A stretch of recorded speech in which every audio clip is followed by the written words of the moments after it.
Don't let anyone say that it's just a game. For I've seen other teams and it's never the same. When you're born. Saludos, mi nombre es Miguel Rodríguez, presidente de la Liga Barahona Baseball Club. Nos encontramos en el Estadio Macena Vargas en la inauguración de nuestro tercer torneo. En este evento tenemos la Copa Porfirio López, la cual está siendo dedicada a Don Oscar Mato, una leyenda del béisbol barahonero que aún se mantiene en vida con nosotros. Es un evento bastante interesante donde participan ahora mismo 8 equipos en 4 categorías que van clasificadas por edad.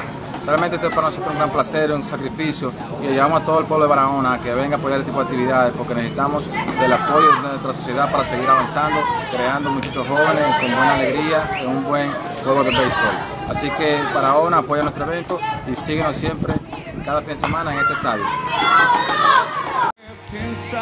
Heroes in blue, give us the chance to feel like heroes too. Forever we'll win, and if we should lose, we know